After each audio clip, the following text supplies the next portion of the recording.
Bueno, pues adquirimos nuevamente dimensiones ya en el tema.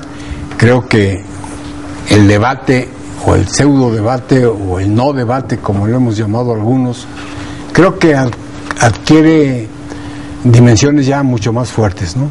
Es decir, Josefina, después del debate, asiste a una entrevista de prensa radiofónica, más bien, y ahí pasa que no dice lo que tenía que decir, se ve muy mal, pero los de los grupos antagónicos salieron a Twitter y a toda la red social a ponerla como que estaba borracha.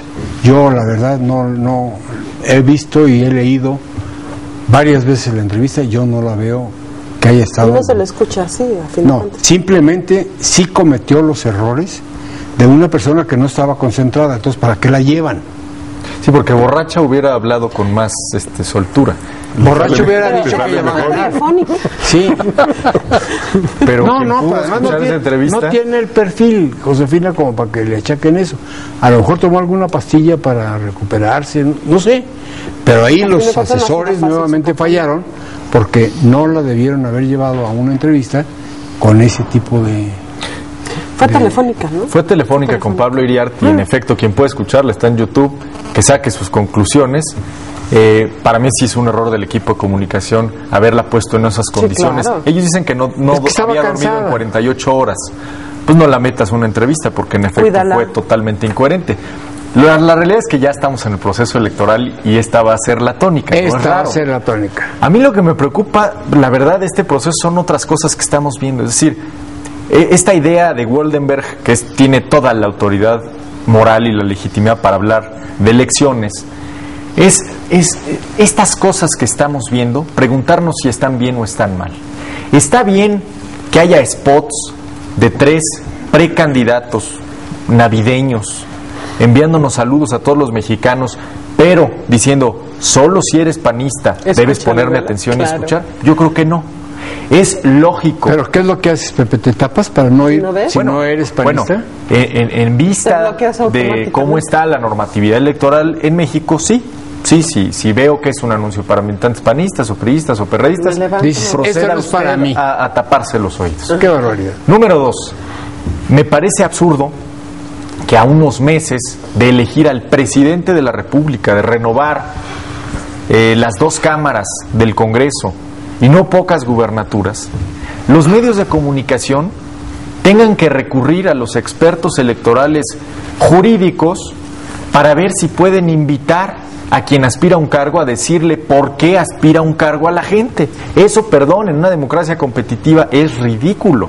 Entonces, ¿qué es lo que hemos hecho con la ley electoral para terminar con estos ejemplos de sinrazones que nosotros tildamos de democráticas? Me parece que lo más urgente que como ciudadanos tendríamos que pedirle al Congreso que analice y revise, iniciado el primer periodo de sesiones de 2013, en este caso ya con la nueva legislatura, una revisión de la normatividad electoral. No podemos seguir eligiendo a nuestras autoridades así.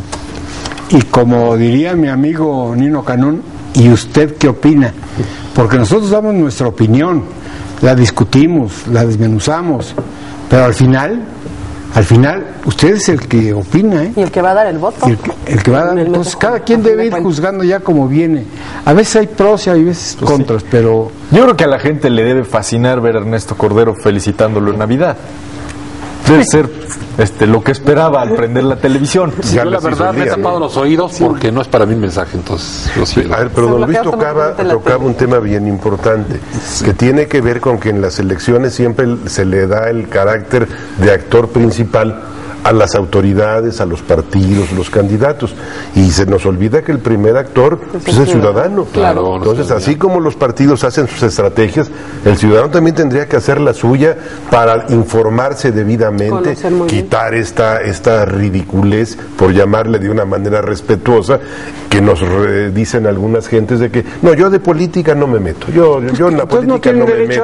A hablar. Por favor, o sea, hay que interesarse, hay que preguntar, hay que salir adelante de esta parte pedestre, porque bueno, yo sí no comparto de ninguna manera, puedo estar en desacuerdo con doña Josefina en muchas cosas, pero bueno, que la tilden de borracha y esto, o sea, se me hace que denigra el debate, no ayuda en nada a la democracia, política, ¿no? Y al concepto político, correcto. Definitivamente. Y hay que irse al terreno de las ideas, de las propuestas.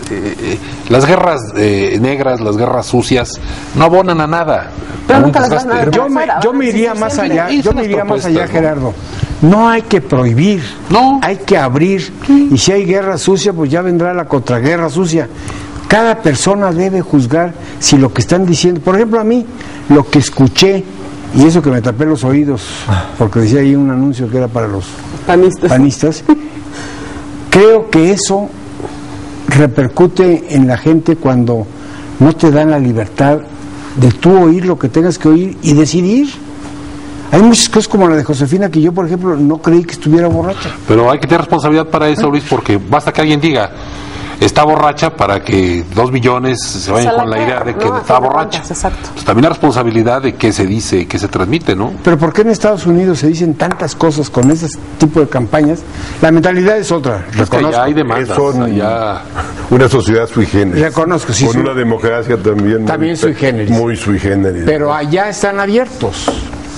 Y la verdad es que nosotros tenemos que aprender a estar abiertos a todas las opiniones. Y usar Lo que con pasa es responsabilidad que los medios también. Por eso nosotros tenemos la responsabilidad en estas. Cada quien da su Pero opinión. es que nada, que los ciudadanos realmente jueguen el papel que les corresponde, porque de momento dicen, yo no voy a votar, no me interesa, pero al rato sí reclamo lo que no me gustó. Entonces, ¿cómo no participaste desde antes en conocer propuestas, en conocer a los candidatos, en saber si te gustaba o no, y después ir a emitir tu voto? Y en no- desechar lo que es falso. Claro. Exacto, o sea, no comprar productos electorales Exactamente. chatarra. Sí, O sea, ese es el Pero asunto. esa es una decisión de uno. Milagro. O políticos ahorita con eso de los milagro. medicamentos Siempre milagro. apostamos a, por Políticos ese lado. Pero ¿no? qué Claro. mal se ve, por ejemplo, la ley esta sopa que están queriendo sacar. Hombre. Entonces, para para censurar y regular el Internet.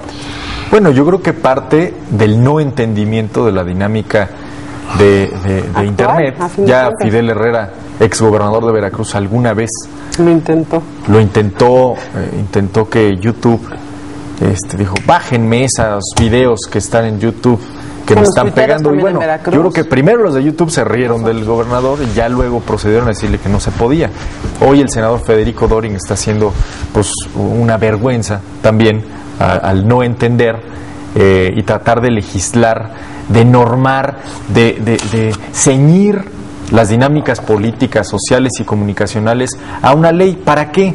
Porque es algo muy mexicano, es una tradición histórica nuestra que tratamos a través de la ley de redactar cartas de buenas intenciones. Es decir, si tenemos una educación fallida, integremos un artículo constitucional que garantice la educación.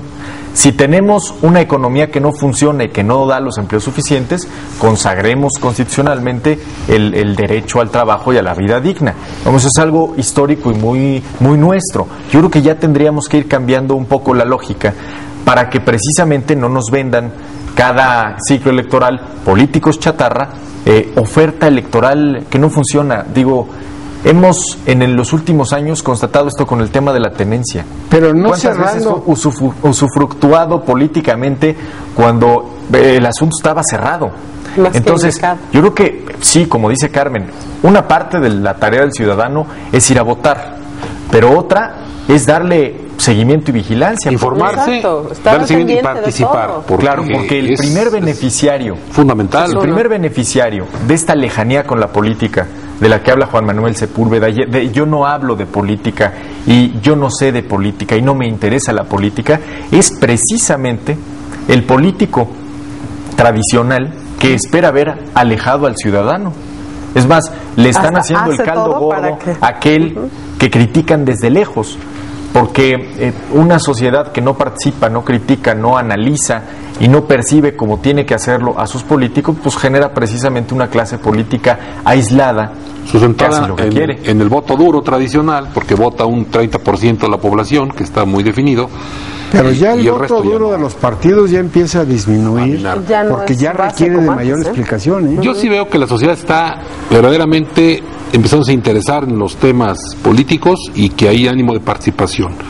Lo que pasa es que los espacios que tiene la sociedad para hacer esta participación se están empezando a abrir y a multiplicar. O sea, se están generando los espacios para que puedan expresarse y puedan hacerlo. Yo creo que es el momento de manifestarse y de ir a las urnas masivamente a manifestar, a votar por quien quieran, pero que su voto cuente y que se manifiesten a través del voto, ¿no? Yo le agregaría algo, el voto sí cuenta, Sí cuenta. Eso es algo que se ha logrado ya en México, el voto sí cuenta. Entonces lo que necesita la ciudadanía, todos necesitamos hacer, es ir a votar, una, y dos, decidir no en los últimos 5 minutos de la cola cuando está uno hirviendo, incluso antes, en los 3 segundos ya cuando llega uno al lugar donde vamos a votar, ahí ya lleva uno la decisión, pero convencido, y la decisión convencido, ¿por qué voy a votar por ese ¿Y de quién? partido, por ese candidato? ¿Para qué? ¿Por qué? ¿Para qué? ¿De qué? ¿Qué ha hecho? Las ¿Qué no ha hecho? preguntas básicas Pero del hay una cosa también que es periodismo, bien importante, que tampoco le apuesten a que ya cumplí lo mío, porque luego pasaba en algunas elecciones donde me tocó participar como candidato y me decían, yo ya hice mi parte, yo ya voté. No, espérame tantito, o sea, el trabajo del ciudadano termina en eso, termina también en ser mucho más participativo, más exigente, más crítico en esto, como lo planteaba el Partido Liberal Mexicano ya hace algún tiempo, ¿no? O sea, hay que estar encima, hay que estar encima, o sea, la única manera de poder conducir, evaluar y mantener a los gobiernos mentalmente y socialmente sanos es con una ciudadanía pendiente, exigente. Esa es la única manera. Vinculada. Esperar a que nos salgan buenos públicos. Mejor hagamos los buenos, ¿no? Yo creo que hay que preparar a los buenos. Claro, y hacerlos buenos en base a estar pendiente.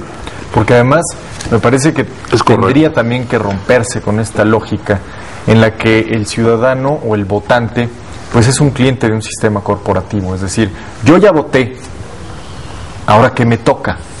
No, yo creo que incluso hay quien cobra por adelantado, claro, por ya cobran por adelantado el voto, pero la lógica tendría que ser distinta. El patrón del funcionario público es precisamente el ciudadano. Esa es la lógica de la función pública.